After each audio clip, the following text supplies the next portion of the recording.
있는 것은 아닌가. 겉은 화려하게 꾸미지만 실상 내 내면은 하나님의 역사라고는 조금도 운행되지 않고 있는, 죽어있는 혼돈과 공허한 어둠의 땅과 비할 데 없는 그런 존재는 아닌가. 우리 스스로 우리 자신을 자가 진단해 보아야 한다는 것이죠. 그런데 오늘 본문을 이어나가고 있는 스데반은 초대교회의 하나님의 사람 가운데서도 그 내면이 가장 아름다운 사람 중에 하나였습니다. 스데반을 처음 7 집사님 가운데 한 사람으로 선택할 때 초대교회가 선택의 기준으로 제시했던 게 무엇입니까? 성령이 충만한 사람, 학벌이 있거나 그가 가지고 있는 외면적인 것이 특징이 아니라 그의 내면에 하나님의 영이 운행하고 있는 사람, 그것이 조건이었어요. 지혜가 있는 사람이 조건입니다.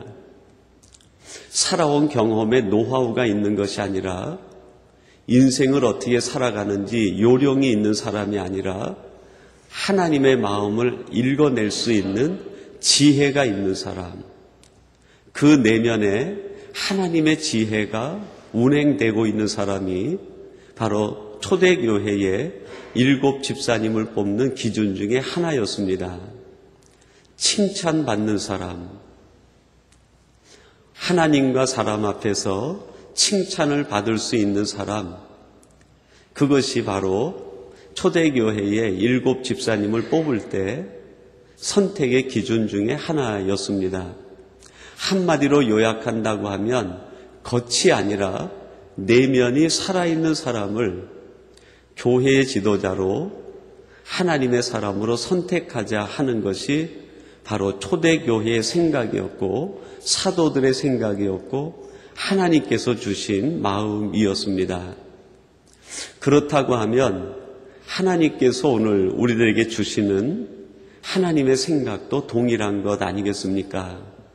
너희는 이 땅에서 겉이 아니라 내면이 하나님의 영이 운행할 만큼 하나님의 살아계심이 충만한 사람이 돼야 되겠다 하는 것이 하나님의 마음 아니겠습니까? 이러한 스데반의 자기 내면의 성숙함을 이루는 모습이 곧 스데반의 교회론으로 연결이 되어집니다. 스데반이 이제 유대인들 앞에서 이 사도행전 7장에서 길게 설교를 하고 있는데 그 설교의 주제는 교회론이었습니다. 광야 교회론이 어떠한 것인지, 또 구약의 교회의 모형이 무엇이었는지, 예수 그리스도는 참된 교회 원형으로서 어떤 모습을 가지고 있는지, 그리고 오늘도 역시 다윗 때부터 해서 솔로몬에 이어서 헤롯 때에 이루어지는 사람이 만든 교회가 어떠해야 되는가 하는 것을 말해주면서 그것이 스데반의 인격과 함께 클로즈업 돼서 우리들에게 메시지를 전해주고 있습니다. 오늘 스데반이 자신의 설교를 듣고 있는 유대인들에게 제시하는 한 가지 주제는 제한하지 말라는 것입니다. 제한하지 말라. 우리 내면에 하나님의 역사가 운행되는 것을 제한하지 말라는 것이죠.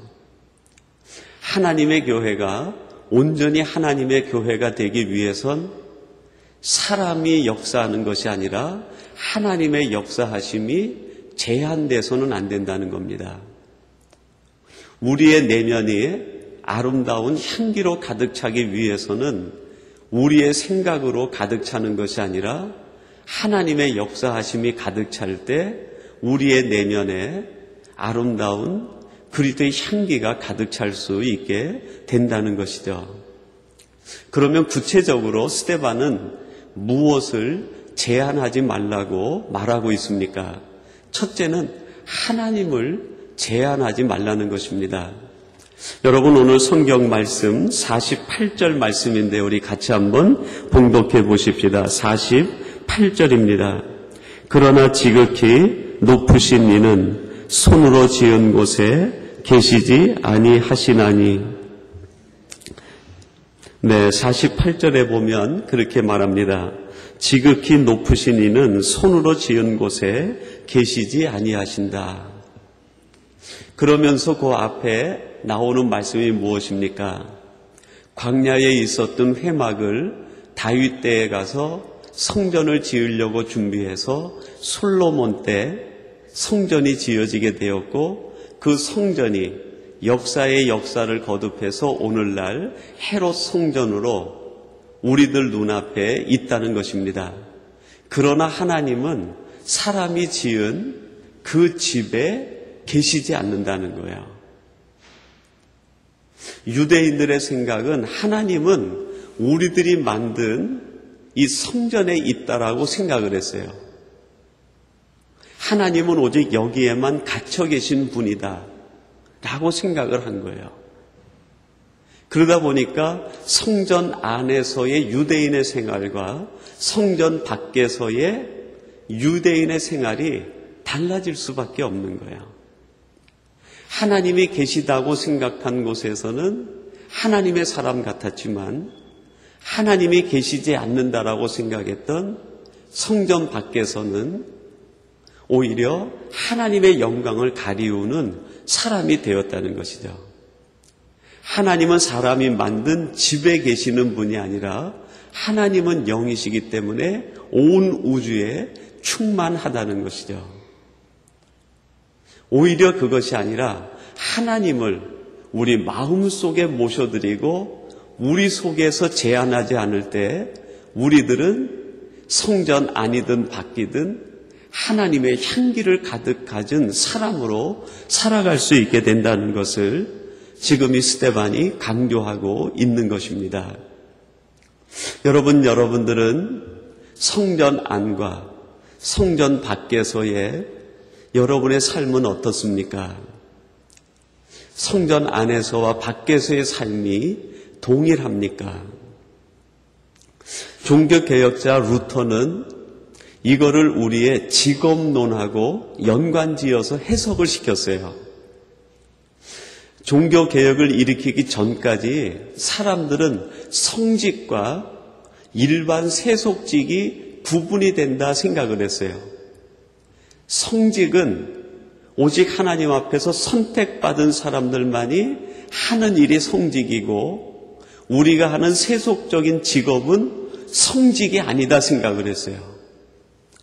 그러다 보니까 성직이라고 생각되는 것에는 하나님의 마음으로 일을 하고 접근을 하는데, 성직이 아니다라고 생각했던 일반 세속직은 세상 사람보다도 더 엉망으로 일을 하는 거예요. 할 수 있는 모든 수단과 방법을 동원해서 내게 이익이 된다고만 하면 세상의 일을 하는 거예요. 근데 종교개혁자 루터가 그것이 아니라 그 안에 하나님이 계신 사람들은 그가 하는 일이 무엇이든지 그 모든 것이 다 성직이다, 그렇게 성직의 개념을 보편화시켜버린 거예요. 내가 하나님의 사람이면 하나님의 사람 된 내가 길거리에 나가서 청소를 하든 장사를 하든 무슨 직업을 갖든 그곳에서 하는 그 일이 성직과 같이 하나님 앞에 영광이 돼야 된다는 거예요. 하나님을 제한하지 말라는 것이죠. 우리들 스스로가 하나님은 여기 계시다라고 제한을 시켜놓고 하나님을 갖다가 소외시키는 거예요. 하나님은 여기 계시는 분이니까 여기서는 하나님의 사람처럼 살고, 하나님은 여기 계시지 않으니까 내 마음대로 살고, 성도들의 성과 속에 이원화가 생긴 거예요. 종교개혁 이후에 성과 속에 대한 경계선을 무너뜨려 버립니다.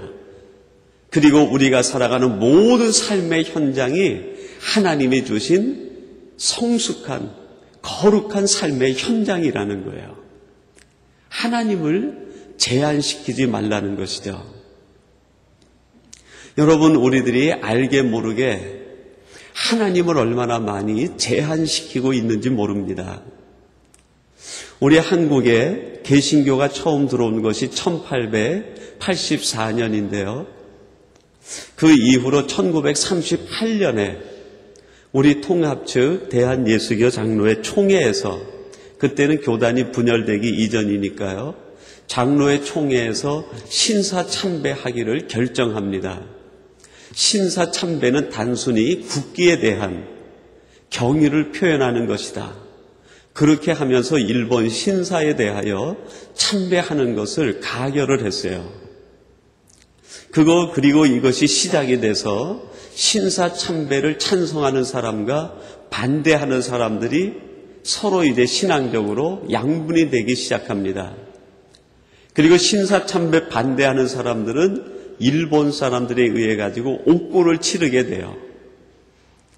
그러다가 45년 우리가 자유를 맞이하게 되면서 옥고를 치른 사람들이 옥중에서 나옵니다. 그 성도들을 가리켜서 옥중 성도라고 그랬어요. 옥중 성도. 한상동 목사님을 중심으로 해가지고 이분이 부산에서 고려신학을 만들고 고신파라고 하는 장로교단을 만듭니다. 그러면서 장로교가 최초의 분열을 가져와요. 옥중 성도 출신과 신사참배를 찬성했던 사람들이 서로 분열이 돼가지고 장로교가 고신 쪽하고 장로교 쪽이 분열이 된 거예요. 그리고 서로가 서로를 욕을 하면서 얘기합니다. 서로가 이단이라는 거예요. 서로가 이단이라고 하는 그 이야기 속에는 무엇이 들어있습니까? 하나님은 저기에 계시지 않고 우리에게만 계시다. 서로가 하나님은 우리에게만 계시다는 거예요. 여러분, 그것으로 끝났습니까? 2년 지나가지고요, 서구에 신학이 들어오면서 한국 교회가 진보주의 신학하고 보수주의 신학으로 갈라지게 돼요. 기독교 장로회라고 해서 진보주의 신학을 받아들이는 한국 신학, 기장측 신학하고 또 총회 신학으로 갈라지게 되면서 신학적 분열이 이루어집니다. 그리고 서로 장로교 안에서 서로 이단이라고 적대시하고 싸우는 거예요. 그 내용에 뭐가 있어요? 하나님은 여기 계시고 저기는 계시지 않는다는 거예요. 그리고 조금 더 지나서 정치적인 문제로 인해서 통합 측과 합동 측이 갈라지게 돼요. 통합 측은 세계 교회 협의회 WCC에 가입을 하고, 그거는 자유주의 신학이다 그래서 보수주의 신학을 지향하는 NA의 합동 측이 그냥 머물러 있는 거예요. 그러면서 또 교단이 분열이 되고 서로가 다툼이 생겼어요. 하나님은 저기에 계시지 않고 여기에만 계시다. 하나님을 제한하는 것이 결국 분열의 시작이라는 거예요. 하나님은 사람이 만든 교단에 계시는 것이 아니라 하나님은 하나님에게 계시는 거죠. 우리들이 교단을 만들고 우리들이 자그마한 집단을 만들고 하나님은 여기 계시다라고 고집하면서 우리들이 분열의 분열을 거듭하는 거예요. 예수님이 이 땅에 오셨을 때 스데반이 유대인들에게 설교를 할 당시에 유대인들은 크게 4개의 파로 갈라졌어요. 바리새파, 사두개파, 헤롯파, 에세네파, 그리고 조그만 당들이 있었는데 독립운동을 하는 열심당들, 그리고 하시림의 후예들, 거룩한 하나님의 성민인 하나님의 백성들이 역사를 거듭해가면서 수없는 많은 분열을 이루어오는 거예요. 그러면서 이 모든 파들이 하나님은 여기 계시다라는 거예요. 하나님은 저기 계시지 않고 여기에 계시다. 여러분, 하나님은 제한되시는 분이 아니죠.